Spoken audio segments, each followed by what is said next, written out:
né? E o que vai ficar na frente depois. Então, isso é muito importante, para a gente não apresentar, por exemplo, 12 temas, ou 8 temas, ou 7 temas, e ficar temas assim, espaçados, não é?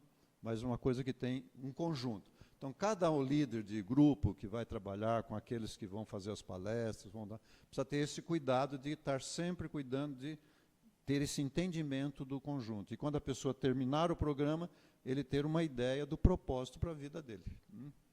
Por que ele vai mudar este hábito, aquele hábito? Se for só para ter melhor saúde, embora seja uma boa chamada essa, mas não é suficiente, né? É algo bem maior.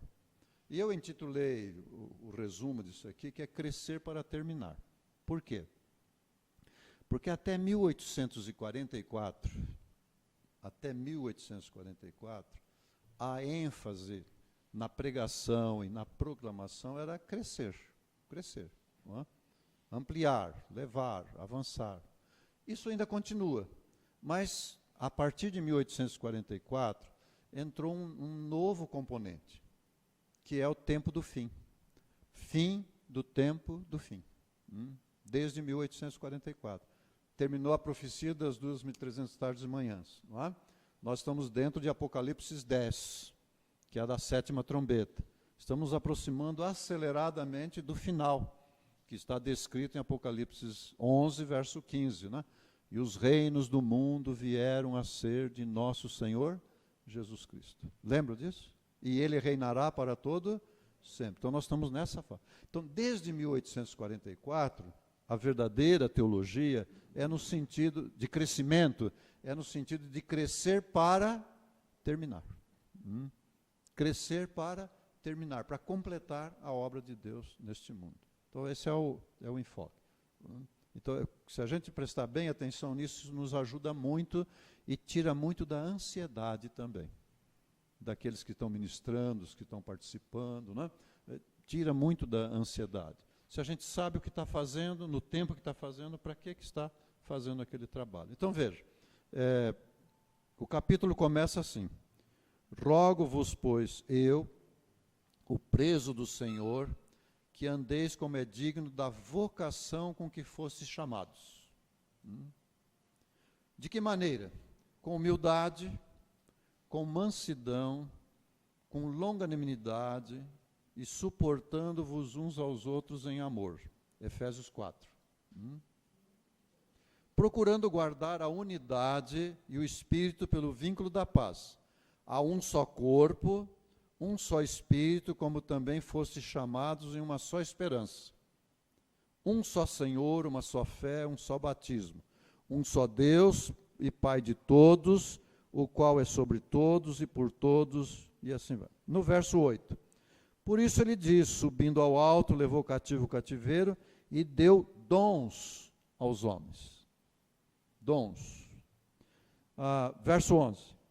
E ele mesmo deu dons, uns para apóstolos, outros para profeta, outros para evangelista, outros para pastores e doutores. Doutores aqui são professores, aqueles que ensinam. Não é? Para que ele deu isso?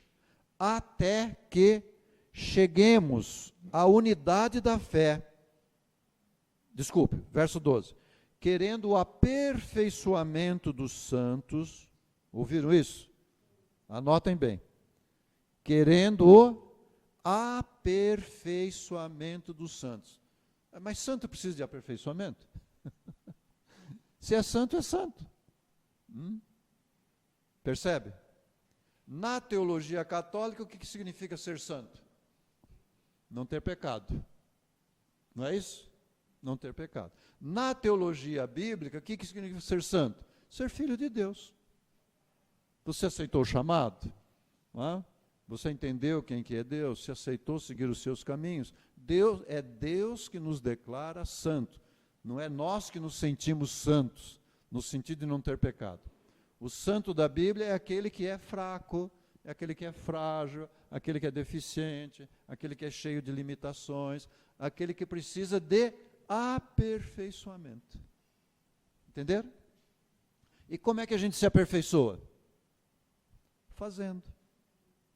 Alguém aqui já foi professora de criança pequena, ensinando a ler e escrever? Como é que faz a professora que vai ensinar a criança a ler e escrever? É um dia que ela aprende? Não. Ela vai fazer a letra A, a letra O, a letra I, ela já acerta tudo no primeiro dia? Não, é um processo, não é? Até a caligrafia, né? Eu tenho uma caligrafia horrível, né? Mas no meu tempo tinha aquelas linhas próprias para você escrever dentro dali, para aprender a caligrafia, para melhorar. Se bem que hoje ninguém escreve mais, né? É tudo digitado lá no computador, no celular, né? Se escreve pouco, né? Mas é um processo de aprendizado. Então, o santo precisa de aperfeiçoamento? O santo da Bíblia, sim. Não é? E veja, Deus deu dons. Agora, esses dons são utilizados. E veja, então, esse verso de novo. O que ele queria com isso? O aperfeiçoamento. Então, a pessoa tem o dom de falar, recebeu esse dom, não é? Sente, então, ela precisa falar. Se ela não falar, não se expressar, o dom desaparece. Não é? Ela tem o dom da música, ela precisa de treinamento. Não é só o dom, né? Ela tem que desenvolver as habilidades, as facilidades, vai nessa direção, né? Querendo o aperfeiçoamento dos santos para a obra do ministério, para a edificação do corpo de Cristo. Olha, vou voltar ao ponto. Isso que vocês vão estar envolvidos fazendo não é um fim em si mesmo. Isso faz parte de um conjunto de coisas, não é? De um conjunto, de uma unidade. Até que cheguemos à unidade da fé, ao conhecimento do Filho de Deus, ao homem perfeito, à medida e estatura completa de Cristo, para que não sejamos meninos inconstantes, levados em roda por todo o vento de doutrina, pelo engano de homens que com astúcia enganam fraudulosamente. Olha a doutrina. Então, eu preciso conhecer bem a doutrina para não ser levado por qualquer vento de doutrina que aparece. Não é? Como é que lá naquela televisão, aquele pastor faz milagre, faz aquela coisa toda. Qual é a doutrina? É a doutrina apresentada na palavra ou é uma outra doutrina que inventaram? Não é? Dependendo da doutrina, é o Deus que a pessoa vai ter. E é por isso que Jesus disse, vocês se lembram? Naquele dia, muitos virão diante de mim e dirão, fizemos milagre em teu nome, maravilha em teu nome. Tudo gente que estava trabalhando para Deus. Tudo gente que estava querendo fazer coisa para Deus. Lembre? Mas na verdade estavam fazendo para quem? Para outro Deus, que não é o Deus verdadeiro. Não é? Então, Deus quer isso, que você tenha o conhecimento, tenha esse envolvimento, tenha dons, não é? Receba os dons. Não é? E, verso 15 e 16. Seguindo a verdade em amor, cresçamos em tudo naquele que é o cabeça Cristo, do qual todo o corpo, bem ajustado e ligado pelo auxílio de todas as juntas, segundo a justa operação de cada parte, faz o aumento do corpo para a sua edificação em amor. Agora voltem para cá. O que significa realmente crescer para terminar? Qualquer crescimento da igreja, mas especialmente para esses últimos dias. O que significa esse? Crescer para terminar. Todo o processo é de crescimento, a descrição. E vai chegar em um ponto. Qual é o ponto? Qual é o ponto? Crescer no conhecimento é parte do processo. Mas qual é o ponto final que chega lá? Não é a volta de Cristo. Olha para o texto. Veja aqui.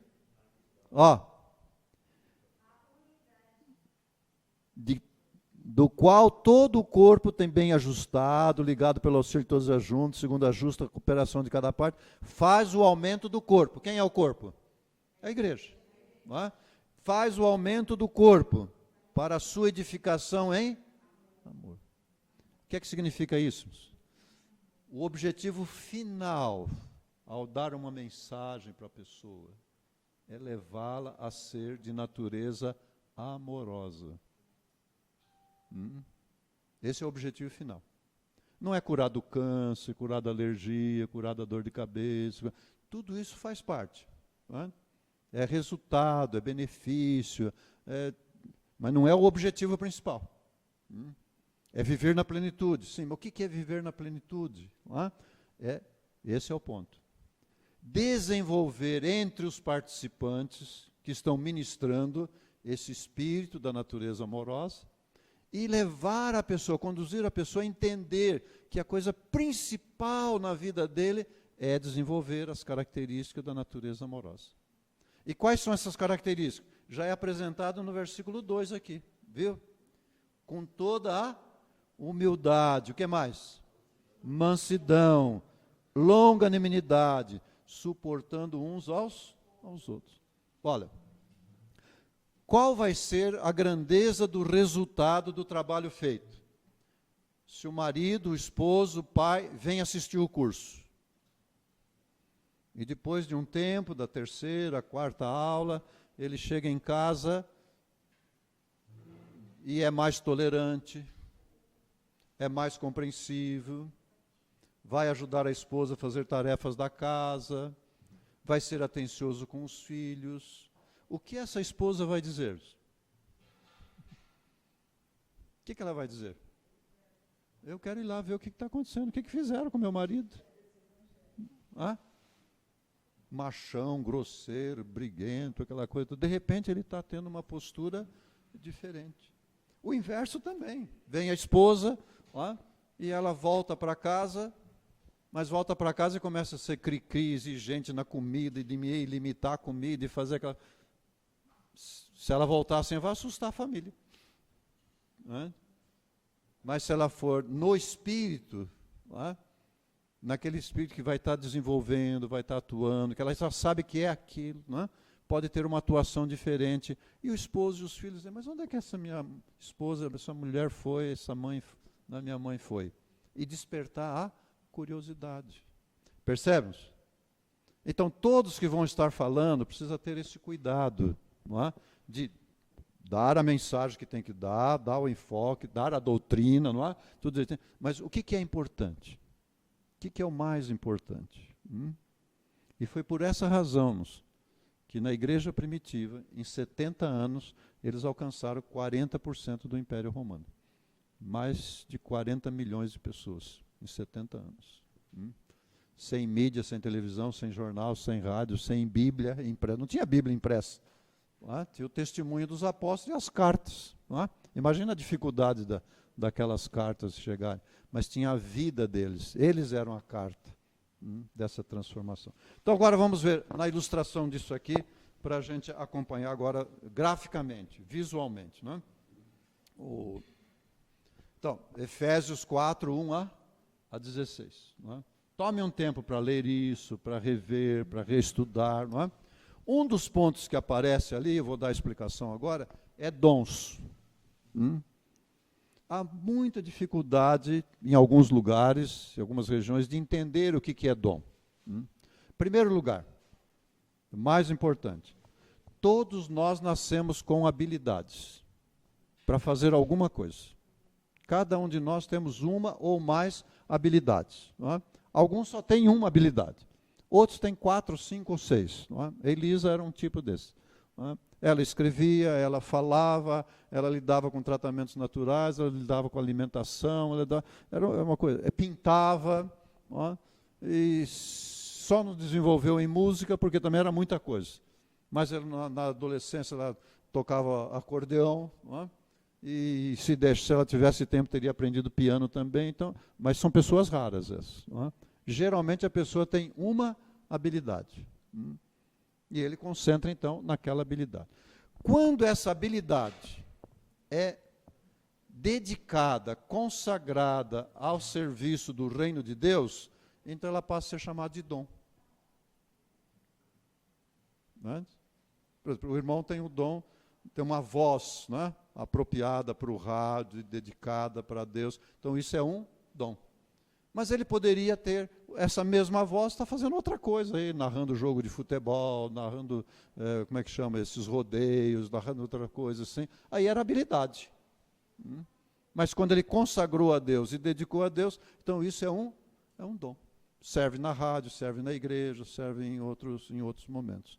Agora, uma pessoa não tem habilidade, que vai transformar em dom, ou ele tem alguma habilidade, mas ele quer fazer outra coisa para a igreja, para o reino de Deus. Então ele pode pedir a Deus? Pode. Pode pedir. Deus pode dar? Pode. Não é o normal, mas ele pode. Eu não sei dar estudo bíblico, eu não consigo ensinar, eu não consigo, mas eu quero. Não é? Então ele vai pegar as técnicas da pedagogia, vai aprender, vai lá, dar um estudo, dá 2, 20, 50, 100, aprende. E aquilo se torna em um dom. Não é? Rarissimamente Deus entrega um dom assim e o indivíduo sai no outro dia exercendo. Foi o caso de Pedro, não é? Foi o caso de João, não é? Que eles não falavam grego, eles não escreviam em grego, não é? Eles entendiam o aramaico. Imagino que naquele tempo não tinha escola, então não frequentava. Paulo frequentou a escola dos profetas, dos rabinos, não é? Escola dos rabinos. Então ele falava grego, ele falava o latim, ele falava a língua o hebraico, não é? E ele era erudito, ele falava o clássico. Então ele não precisou receber um dom, ele já tinha uma habilidade com línguas, não é? Ele apenas consagrou aquelas habilidades no reino de Cristo. Tornou-se dons. Não é? E era um bom orador. Entenderam isso? Então, por isso que um grupo como esse, vocês têm diferentes habilidades, que em algum momento já consagraram a Deus. Então tem diferentes dons. A sabedoria está em juntar esses dons para fazer um trabalho. Alguém vai cuidar da recepção, não é isso? Outro vai cuidar daquele setor, outro vai cuidar daquela parte do programa, outro vai cuidar da parte espiritual, vai convidar pessoas afins. Então isso faz parte. Quando nós estamos fazendo isso, nós não estamos apenas fazendo um trabalho para Deus, nós estamos crescendo. Estamos crescendo. Agora, que tipo de crescimento vai ser esse? Para chegar aonde? Desenvolvimento da natureza amorosa. Se vocês como equipe, estou falando, permita usar a expressão, se vocês como equipe gastarem aí 3 meses trabalhando nisso, e não crescerem espiritualmente, não crescerem segundo a natureza amorosa, esse trabalho todo para você vai ter pouca utilidade. Vai ter utilidade, sempre, mas não vai ter aquilo que Deus gostaria. Então, ao vocês serem colocados juntos, trabalhar junto, discutir as ideias, discutir o trabalho, conversar, avaliar o que foi feito, poder ter liberdade de não fazer crítica, né, ferina e coisa assim, mas cuidadosa, ajudando a orientar. Isso tudo vai nessa linha. Qual é a linha? Que está aqui no início. Olha aqui. Qual é a linha? Com humildade, com mansidão, não é? Com mansidão, com longanimidade, não é? Suportando-vos uns aos outros. Olha que experiência. Então, pode ser que um de nós tenhamos dificuldade de suportar um ao outro, não é? Pelas suas deficiências, pelas suas limitações, mas ao trabalhar junto é uma coisa que a gente vai aprender. E a gente precisa aprender isso, né, dentro do processo de desenvolvimento da natureza amorosa. Compreenderam? Qual é o ponto final lá para alcançar? Que as pessoas saiam sabendo que a coisa principal que vai trazer paz para o coração deles é desenvolvimento da natureza amorosa. Outra coisa importante.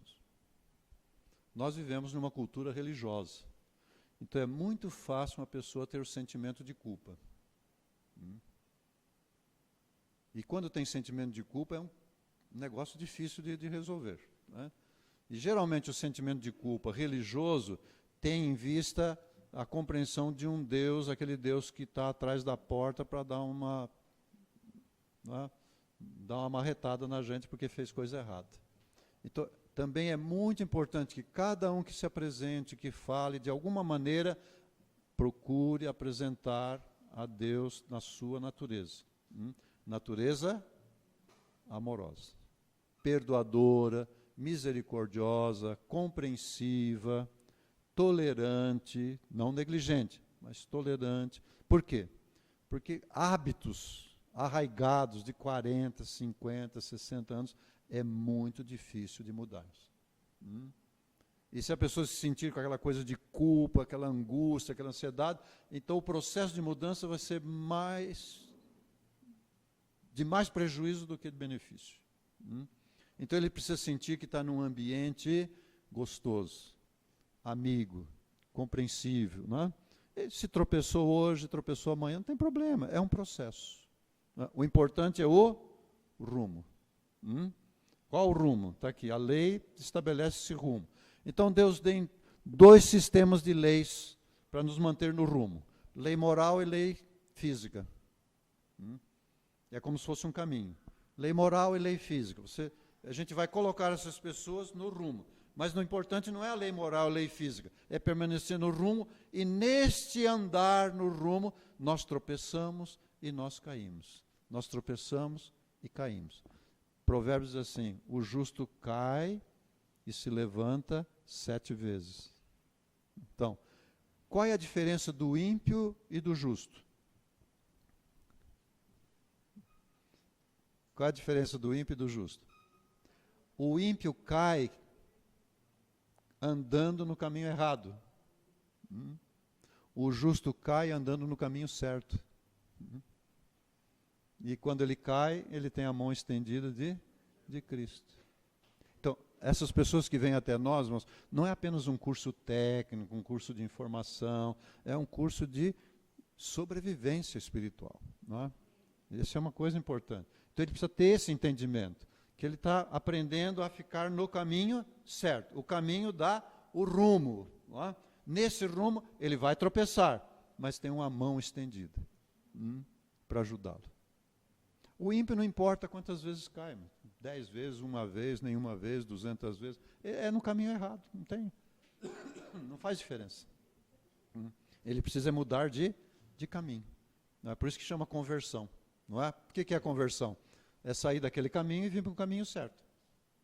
Agora, se a gente tem a teologia católica na mente, a gente pensa que entrou no caminho certo, já tem que dar tudo direitinho, tudo certinho, tem que fazer direitinho. Aqui, por exemplo, vocês vão ensinar o pacote em 12 vezes, né? Desculpa, em 12 meses, 3 meses. Mas a pessoa precisa de 2, 3, 4 anos para fazer as mudanças todas. Alguns conseguem rapidamente, outros vão um tempo mais demorado. Mas ele não pode se sentir culpado. Cada um tem uma personalidade. Não tem isso de deixar de fumar? Tem pessoa que simplesmente diz assim: eu não vou fumar mais, tá? Jogou fora, não fumo mais, acabou. E tem outros que sofrem. Se ele não tiver o entendimento que o Deus que ele está conhecendo é o Deus de misericórdia, de perdão, de graça, não é? Então, esse é o ponto.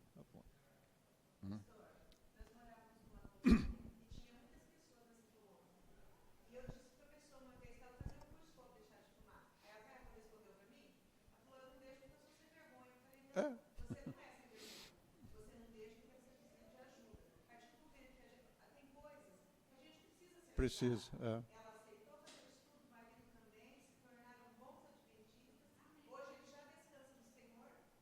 E seguiu o caminho, né? Amém. Então vamos passar o esboço rapidamente para vocês. Eu já dei a visão geral, só vou passar o esboço. Então, eu chamei isso aqui, eu dou seminários de administração de igreja, e eu uso esse texto também para isso, né? Primeiro ponto: vocação e chamado. Então, cada um de vocês já receberam o chamado de Deus para ser parte da família de Deus. Mas tiveram um chamado mais específico para realizar esse trabalho. Vocês já têm uma vocação, de servir, a vontade de servir, consagrar o dom, o talento que vocês têm, a habilidade que têm para servir. Então esse é o ponto principal. Ter essa convicção. Se me convidaram, é porque viram em mim possibilidade de ajudar. Se fizeram um convite geral, eu me ofereço porque eu sinto que estou sendo chamado para essa atividade. Então começa, esse aí é o começo dentro desse processo. Passei. Então, quando eu sou chamado, o que é importante? Que eu vou consagrar aquele dom, ou aquela habilidade ao trabalho de Deus. Então, quem vai ser o meu grande professor?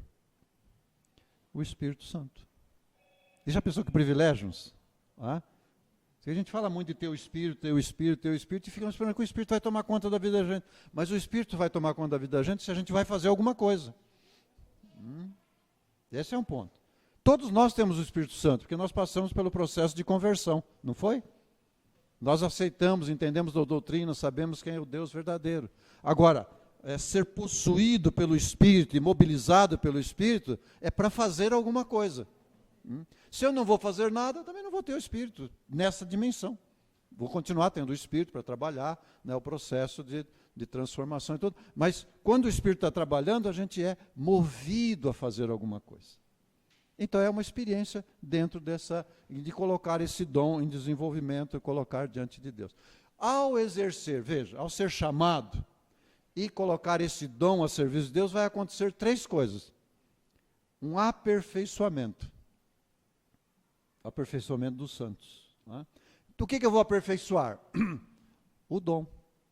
Se é cantar, se é ensinar, se é falar, se é organizar, se é a recepção, a gente vai o quê? Aperfeiçoar.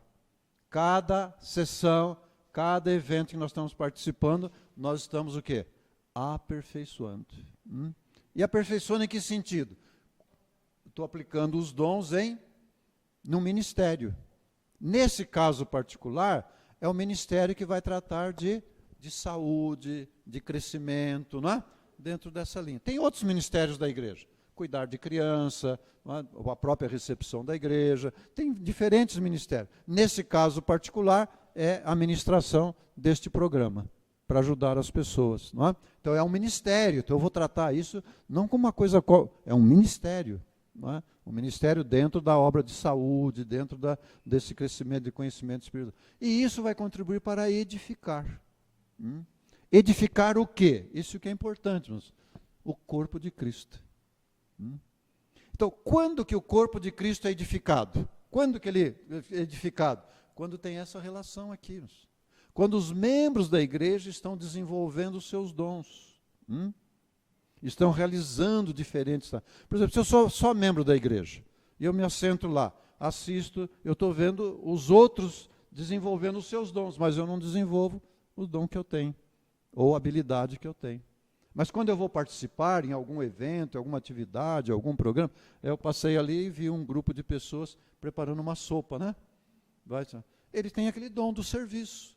E eu vi a nossa irmã ali cortando o alho bem rapidinho. Não é uma habilidade? Mas essa habilidade de cortar o alho ali para fazer aquela sopa, né? Para servir a comunidade, é dom. Assim como a mãe em casa que está fazendo, né, o pai que está fazendo a refeição para os filhos, para a família, está preparando tudo com capricho, baseado nos princípios, né, de Deus, né, os princípios saudáveis, aquilo é dom. Agora a gente diz, não, mas eu tenho habilidade para cozinhar, para fazer bolo, aí vai fazer aqueles bolos com leite, com ovo, com açúcar, com isso, com aquilo, né? Então, aí é habilidade só, não é dom. Entenderam? Quando nós fomos para Pernambuco para estudar na faculdade, fomos recém-casados. E a Elisa chegou um dia e falou assim, eu vou fazer um bolo de laranja. Um bolo de laranja. E lá em Pernambuco, no colégio, tinha uma laranja muito gostosa, laranja baiana, mas muito saborosa, muito saborosa. E ela então foi fazer o bolo. O bolo de laranja tinha 4 laranjas e 1 quilo de açúcar.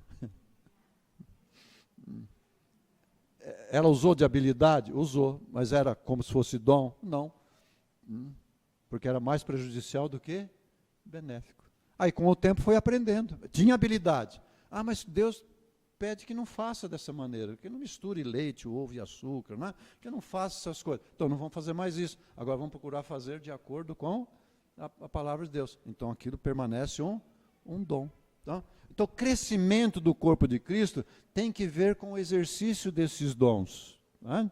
E quando isso está acontecendo, há um aperfeiçoamento do cristão, do santo.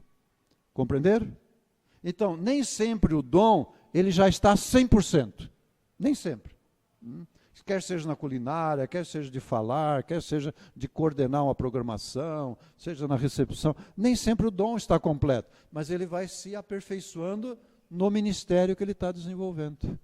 Então esse programa, como outros programas da igreja, é uma tremenda oportunidade de a gente crescer e se desenvolver. Se alguém já tem experiência, só vai melhorar. Se ainda não tem, é uma grande oportunidade. de aperfeiçoamento nessa linha. Então, vem a edificação do corpo de Cristo. De que maneira esse corpo vai se edificar? O que significa edificação do corpo? Unidade na fé. O que dá a unidade da fé? A doutrina. Certo? A doutrina. A gente não ficar no vento de toda a doutrina. Nós temos uma doutrina. Tem um corpo doutrinário. Por exemplo, mortalidade ou imortalidade da alma. Isso é uma doutrina. Certo? Se a pessoa crer na imortalidade da alma, ele vai crer uma porção de coisas diferentes. Se ele crer na mortalidade da alma, ele vai crer diferente. Né? Então isso é importante. A unidade da fé. Então cresce o corpo de Cristo. Semelhança com Cristo. O que é que significa semelhança com Cristo? Desenvolvimento da natureza amorosa. Né? Semelhança. Como é que Cristo agia em relação às mulheres, em relação às crianças. Né? E isso vai dar o crescimento final. O crescimento final. Desenvolvimento da natureza amorosa. Perceberam? Se quiserem tirar uma fotografia disso aqui para guardar, é importante. Então, todo esse programa que vão fazer, que vocês vão estar envolvidos, está dentro desse contexto aqui, chamado, dons, aperfeiçoamento, ministério e edificação do corpo de Cristo, da igreja. Certo? E resultado. O que vai dar de resultado? Unidade na fé, semelhança com Cristo, desenvolvimento da natureza amorosa. Esse é o resultado final que deve chegar. E a gente deve trabalhar por ele. Na nossa vida pessoal, na vida da nossa família, né? E naqueles que venham estar conosco, que eles possam perceber isso, né? E avançar nessa direção. Saber qual é o rumo. Quando a gente está criando filhos, educando crianças, qualquer lugar, seja filho, seja na escola, seja no ambiente, quem é professor de juvenil aqui na igreja? Quem é professor de criança? Quem é professor dos jovens? Para onde vai aquele rumo do que nós estamos ensinando, nós estamos falando? Tem que chegar nessa linha aqui. Eu visitei uma igreja batista na Califórnia, em que eles trabalhavam muito a questão de ministérios, a igreja organizada em ministérios. E fui na escola dominical dos juvenis. E estava vazia a sala. Aí eu perguntei, mas cadê os juvenis? Eles têm um primeiro momento, juntos, e aí saem para fazer um trabalho na comunidade. E depois eles voltam e se reúnem para discutir aquele trabalho e o tema que eles estavam estudando. Interessante. Uma igreja batista. Não é? Então não era só aquela coisa teórica. Nós vamos sair e vamos prestar um serviço na comunidade própria para a idade deles, para o programa deles. O que eles estavam fazendo? Aprendendo a exercer os dons, desenvolvendo os dons, não é? O aperfeiçoamento, desenvolvendo o ministério. A igreja está crescendo, não é? Crescendo de que maneira? Unidade da fé, semelhança com Cristo. Não é? Mas você pode fazer tudo isso aqui e não ter essa parte. Que tipo de igreja vai ser? Que tipo de corpo vai ser? Percebe? Então a gente não pode perder isso de vista. Ao estar com um grupo, ao estarem juntos, né? A oportunidade do desenvolvimento da comunidade e é daquilo que nós vamos prestar o serviço que vai estar lá. Alguma dúvida sobre isso aqui?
Você agora tem um homem manso.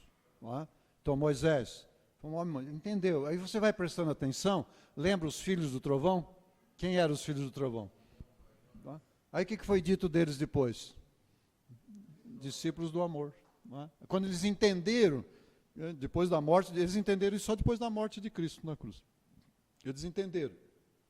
Pedro, aquele homem, aí você vai ler as cartas de Pedro, é uma coisa espetacular. Você percebe nitidamente que ele entendeu o que era importante. Cada um deles, você pode observar, eles foram revelando isso. Não é? E Paulo conseguiu esboçar. Paulo era o que pensava, o didático ali, né? Ele esboçou e colocou isso aqui. Olha, onde começa e onde é que tem que chegar. Não é? Esse é o importante. Aqui é processo. Aqui é processo. Não é um fim em si mesmo. É processo. Então, ao exercer o dom, eu vou errar, eu vou falhar, vou ter dificuldades. Não é? Às vezes é assim, puxa, mas eu nem estou praticando isso aqui ainda, mas eu já vou falar disso. Fala. Fala, porque você vai ter uma motivação, o Espírito vai atuar e vai lhe dar força para você fazer. Isso é uma coisa importante. Toda vez que a Novo Tempo faz uma série, a gente reúne a equipe, sempre depois do programa, a gente para 15 minutos, ninguém vai embora e faz a reunião de avaliação. Aí o pessoal fala, o que foi de positivo, o que deu errado, aí o pessoal ó, no outro não vai dar errado. E aí assim a gente vai até o último programa. Isso é aperfeiçoamento. Faz parte do processo. Né? Outra coisa, fiquem atentos daqueles que estão vindo. De repente você percebe lá uma dessas pessoas que poderia colaborar no programa. Convida. O que ele poderia contribuir, o que ele poderia fazer, ele se sentir parte do programa. Agora ele ajudando aquelas pessoas. Mas ele não sabe nada, ele nem conhece a doutrina. Não importa, ele vai estar dentro desse processo. Percebeu que ele tem um dom, percebeu que ele tem uma habilidade, digamos, convide, para que ele, sem perceber, transforme aquela habilidade em dom. Então isso ajuda muito, sabe? Ajuda muito. Crie programas da comunidade, esse envolvimento, aquele chazinho quando chega, alguma convivência, né? Mas, oportunidade dele estar junto, de conversar, de um apoiar o outro, né? Isso tudo favorece. Uma coisa importante que já foi aplicado em curso como deixar de fumar, para cada 5 pessoas, ter uma pessoa da equipe para acompanhar, para telefonar, para ver como é que está passando a semana, você está bem, olha, não esqueça, domingo que vem, ou sábado, o dia que vocês forem fazer, olha, não falte, porque vai ser muito importante, o tema vai ser esse, assim, assim. Uma equipe dessa fez um trabalho na igreja do Brooklyn, em São Paulo. Os cultos de quarta-feira eram como todo culto na maioria das igrejas adventistas em São Paulo. Uma igreja de 800 membros, tinha 30, 40 pessoas assistindo. Então o pastor que chegou, assim com uma cabeça de evangelístico, convidou uma outra pessoa, que era um advogado, para fazer uma classe bíblica. Uma classe bíblica. Na quarta-feira.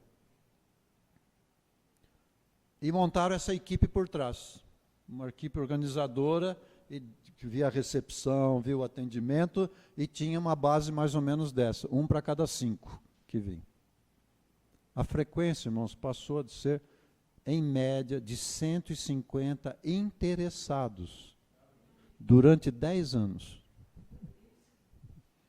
Toda quarta-feira, 10 anos.